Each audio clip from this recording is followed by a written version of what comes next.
Heart சீட்டாட்டத்தில் கூட இருக்கும், heart அதெல்லாம் இருக்குது. அதுபோல் ஹார்ட் இன் இப்படி ஒரு திரைப்படம் வந்திருக்கு. அதுக்கு முந்தி பார்க்கறதுக்கு முந்தி நம்ம சேனலுக்கு வந்து சப்ஸ்கிரைப் பண்ணுங்க. நான் அவனால் கேட்குறது எதுவும் சைடில் போட்டுக்கிட்டே போயிட்டுருப்போம்.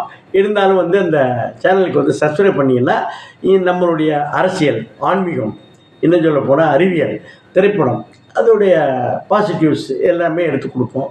அதில் நீங்கள் சப்ஸ்கிரைப் பண்ணிட்டீங்கன்னா எல்லாமே உங்களுக்கு வந்து நிறைய நண்பர்கள் எனக்கு தெரியல எப்படி வர மாட்டுறது அப்படின்னா கேட்டாக்கா நண்பர்கள் சொல்கிறாங்க, இல்லை நேரம் இல்லை, பார்க்குறதே நேரம் இல்லை அப்படிங்கிறப்போ இது ஏன் வெட்டியாக வந்தால் பார்த்துங்க, ஷார்ட்ஸ் எல்லாம் வருது, அதனால் சப்ஸ்கிரைப் பண்ணிட்டீங்க, ஆல் பண்ணிட்டீங்கன்னா நல்லா வந்துடும். ஓகே, இந்த ஹார்டின் படம் என்னங்க, அதாவது ஒரு பெண் முந்தியெல்லாம் என்ன பண்ணால் ஒரு பெண் ஒருத்தர் தான் காதலிக்கணும், சாவர வரலையும் அது பண்ணக்கூடாது. அது பாரதி ராஜா உடைச்சிட்டார் வழக்கம் போல். 16 வயதில் 3 ஆண்கள் கூட அந்த பெண்ணோட தொடர்பு படுத்துவாங்க. அதுபோல் இங்கே என்னாச்சுன்னா ஒரு ஆண் வந்து 2 பெண்ணு கூட தொடர்புப்படுத்தியிருக்காங்க. அது வழக்கமாக நடக்கிறது தான். எப்போதுமே ஆம்பளைகள் தான் எப்போதும் ஒரு 2-3 பொண்ணு கூட டுவேட் பண்ணுறோம். இங்கே அப்படியான என்னென்னா சனாத்து, ஆமாங்க, இதில் வந்து செபஸ்டியான்லாம் பண்ணியிருக்காங்க. வாட்ஸ்அப் மணி என்னாச்சுன்னா டைரக்டர் வந்து கிஷோர் குமார் ஒரு வித்தியாசமான கதைக்களத்தை எடுத்திருக்கிறாரு. எப்போதும் திரைப்படம்னு ஒன்று போகும்பொழுது எப்போ பார்த்தாலும் இங்கே வீட்டுக்குள்ளேயே உட்காந்துட்டு பாலச்சந்திரன் மாதிரி வீட்டுக்குள்ளேயே உட்காந்துட்டு அங்கே அந்த மனிதர்கள் இந்த மனிதரை போட்டு கேரக்டர் பண்ணுறது.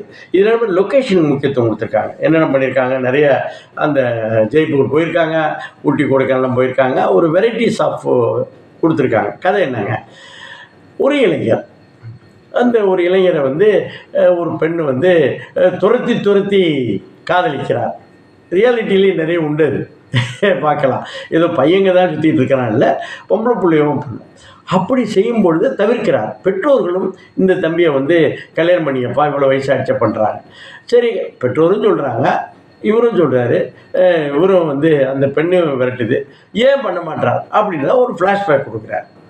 அப்போது ஒரு பெண்ணு, ஒரு நல்ல வசதி வாய்ப்பான பெண்ணு, 3 வருடங்கள் வகுப்பில் ஒன்றாக படித்தவர்கள், காதலிக்கிற பொண்ணு எனக்கு வேணாம் தலைவா, எனக்கு வெவ்வேறு கமிட்மெண்ட்ஸு, யூஎஸ் போகிறோம், இவருக்கு வந்து கிடைக்கிது, டெல்லியில் வேலையே கிடைக்கிது, அப்பாயின்மெண்ட்டே கிடைக்கிது, எனக்கு வேண்டாம், எனக்கு வந்து ஏங்க கோயம்புத்தூரில் போட்டு தர முடியுமா, இல்லை ஏன் அப்படி கேட்டால் என்னுடைய காதலி அங்கே இருக்கிறார், நான் கூட ட்ராவல் பண்ணணும்னு சொல்கிறாரு. இது வழக்கமாக எல்லா இளைஞர்களுக்கும் ஒன்று தான். அதனால் வேலையே வேணான்ட்டு வர்றாரு. ஆனால் இங்கே வந்து பார்த்தா அந்த பொண்ணை யூஎஸ் ஸ்டடீஸுக்கு போகிறேன்னு, ஏமா நம்ம காதலிச்சு 3 வருஷம் நீ சொல்லவே இல்லை, இப்படி சொல்கிறிய அப்படின்னாக்கா, ஆமாப்பா எனக்கு தோணிச்சு பண்ணேன் அப்படின்னு சொல்கிறாரு. அப்புறம் அவர் வேணாம்ப்பா நம்ம உள்ள பிரேக்கப் பண்ணிக்குவோன்னு சொல்கிறார். அந்த பெண்ணு சொல்கிறாங்க, ஏன் அப்படின்னா அவருக்கு ஊட்டியில் எஸ்டேட் இருக்குது, அங்கே போய் சம்பாதிச்சு தான் பண்ண அவசியம் இல்லை. வழக்கமாக ஊட்டி எஸ்டேட் ஒரு லொக்கேஷன் வேணுங்கிறத பண்ணிக்கிறது தான், ஃபேக்ட்ரி கூட பண்ணிக்கிறது தான். அப்படி பண்ணும்பொழுது இந்த பெண்ணை வந்து செய்கிறார். இந்த வழக்கமாக நம்ம நடுவில் சில பக்கங்களை காணும் என்று அந்த கதையை திருடி விட்டார்கள் சொல்லவில்லை. அதுபோல் இந்த தம்பிக்கு வந்து முதல்ல ஒரு ஆக்சிடெண்ட் ஆகுது, கீழே விழுந்துடுறாங்க. அது வந்து லீடு எதுக்கோ லீடு கூட, ஆனால் அடிப்படை படலை. 2வது வந்து ஒரு ஆக்சிடெண்ட் ஆகுறாங்க. 2வது அந்த பெண்ணுகிட்ட வந்து எல்லாம் காதலிச்சு அப்பா அம்மா எல்லாம் ரெடியாகி வந்ததுக்கு அப்புறம் 2 பேரும் அந்த மகிழ்ச்சியிலே வரும்பொழுது ஒரு புல்டோசர் மேலே மோதி அடிபட்டுக்கிறார். அடிபட்டவுடன் நடுவில் சில பக்கங்களை காணும் என்பது போல் நினைவாற்றல் சில விஷயங்கள் மறைந்து விடுகிறது. இந்த காதலிக்கிற பொண்ணு கூடவே வந்துட்டுருக்காங்க. அதுதான் நடைமுறை பண்ணிகிட்ருக்காங்க. அதை ட்ரீட் பண்ணணுன்னா பழைய காதலியோட நினைப்புகள் வந்திருக்கு. இந்த இடையில உள்ள 5-6 வருஷத்து மேட்டர் மறந்து போனதுனால அந்த பெண்ணு கூட இந்த புதிய காதலி போய் கோரிக்கை வைக்கிறார். நட்பு இந்த நம்ம வாட்ஸ்அப் மணி இந்த வகைராக்கள் போய் அங்கே போய் என்னப்பா இது மாதிரி இருக்குது, என்ன செய்யறாங்க, நடிமா இல்லைன்னா செத்து போயிடுவான் போல இருக்குன்னு சொல்லிட்டு பண்ணக்கூடிய ஒரு சூழ்நிலை. இவர்கள் எந்த பெண்ணு கூட இணைந்தார், முன்னாள் காதலி கூட இணைந்தாரா, இப்பொழுது காதலிக்கிறார்ல அந்த பெண்ணு கூட இணைந்தாரா, அது 2 பேரும் இணையவில்லையா, அப்போ 2 பேரும் சேர்த்துக்கிட்டாரா அப்படிங்கிற கதை.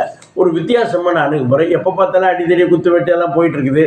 அப்புறம் சட்டத்தெல்லாம் பேசியாச்சு. இந்த காதலில் இன்னொரு பரிணாமம், குடும்பத்தோடு போங்க, நண்பர்கள் கூட போங்க, உறவினர்கள் கூட போங்க, தியேட்டரில் பாருங்கள், என்ஜாய் பண்ணுங்கள். வாழ்த்துக்கள்.